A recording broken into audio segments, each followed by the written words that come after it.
So for this video, I want to talk about how Kendrick Lamar finessed everybody with that concert that took place on Juneteenth. You know, after Kendrick Lamar did that concert, you had all these people tripping over themselves to anoint this man king of hip hop. You had Snoop calling him the king of the West. You had Charlemagne the God uh, basically saying he's the king of hip hop and all this kind of stuff. And the fact of the matter is, with Charlemagne the God, he just goes with the wind. You know, he's just riding a popular wave. And next week he'll be anointing somebody else as king. Next week he'll be saying something bad about the same people he was praising the week before. So you can't take people like him seriously. But that's beside the point. So, you know, people actually have said, like I was on Facebook and one of my Facebook friends said that Kendrick Lamar saved Juneteenth. And I'm going to go into that in a little bit later. But you got all this hype around this concert. And the fact of the matter is, he finessed all these people. Um, and he relied on one of the key laws of power, and that's to appeal to people's self-interest instead of, you know, their emotions or their compassion and all that kind of stuff.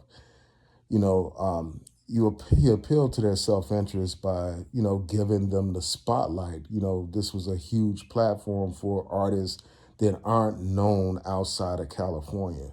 So these artists had an opportunity to raise their profile and bring more attention and fame to themselves by participating in this concert. And he actually had all these people thinking that this was some kind of West Coast thing, you know, a celebration of the culture and it's about the West Coast. When at the end of the day, Kendrick Lamar basically used these people as pawns. He used them as props in his battle against Drake. He used them to present a strong image of himself, to make it seem like he had all this support and all this love and, you know, all this backing. And he basically used these people as a prop. He made a personal beef into some, you know, situation where there's beef with the West Coast, where he's uniting all these people from the West Coast to go against this one rapper, basically. He made a personal beef into some racialized issue where he's questioning the blackness of another black man, where he's calling another black man a colonizer. So he tried to make this issue bigger than what it was, which is just a personal dispute between two individuals that are competing in the rap industry. He tried to make it something bigger, like make it about the culture and all this and that, when it's not even about that. As I pointed out in the prior video, if Drake was such a colonizer, why were you working with him? Why did you do songs with him? If Drake was not like us and all this and that, why did you go on concerts with him? You know, participate in his concerts. So it's not really about that. This is about two people competing. But Kendrick made it about his racial identity. And by doing so, you know, he got all these people on his bandwagon. You know, he got all these people to be convinced that, you know, that they're fighting for some cause or whatever, when really they are just being used as pawns in his battle against Drake. And the other thing that's so despicable about what this man did with this concert is that Juneteenth is a holiday where we're celebrating Black liberation. We're celebrating freedom from bondage. But yet and still, you know, this man used that holiday to paint himself as a representative of authentic Black culture and to perpetuate this idea that he is the culture and and Drake is a colonizer. Drake is a quote unquote white boy. Drake is not like us and all that kind of stuff. And I think that there's something, it's something despicable about using a Black holiday as a weapon in your personal beef with another rapper. And aside from that,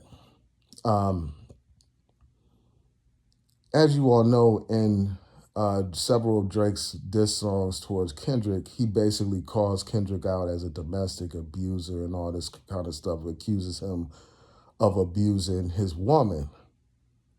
And, and they made a big deal about the fact that his woman actually came to the event.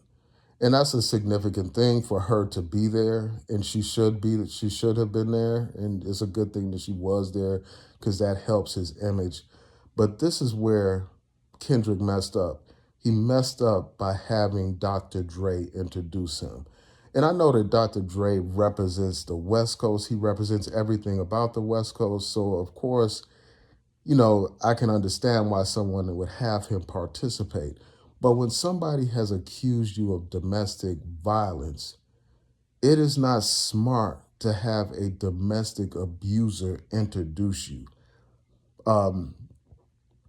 Dr. Dre has been accused of domestic violence.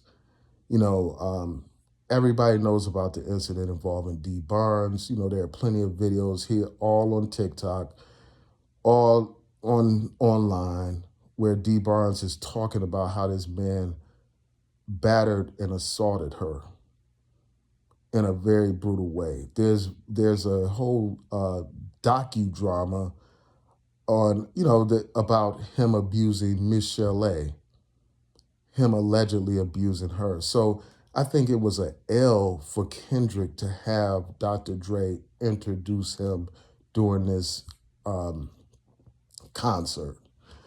And I just think that it is crazy that people have turned an anthem where someone is singing about somebody allegedly being a pedophile. They turned that song into an anthem. And for people to be celebrating the fact that this song was played like 5 times or whatever during this concert on Juneteenth, that just speaks to the disconnect. It speaks to, it speaks to ignorance on so many levels. The fact that people are celebrating that kind of event on Juneteenth is a disrespect to Juneteenth. It's disrespectful to use a black holiday as a prop or a pawn in your personal beef with an individual. I mean, it's smart. It played out, but I mean, in terms of how a lot of these naive people reacted to it, but it's still what it is, exploitation. And the other thing is this, I think that it's great that there was no violence, but we have to stop celebrating mediocrity. The fact of the matter is, peace should be normal. People shouldn't get a pat on the back for doing what is normal. Peace is normal. It is abnormal for people to be fighting over colors and over gangs. That's what's abnormal. That's what's horrible. And another point that I want to point out with respect to gang culture is that concert celebrated gang culture on Juneteenth, when gang culture is part of the reason why you have modern day slavery in terms of the prison industrial complex and mass incarceration. That gang culture perpetuates that, but yet and still, that's what you choose to celebrate on Juneteenth.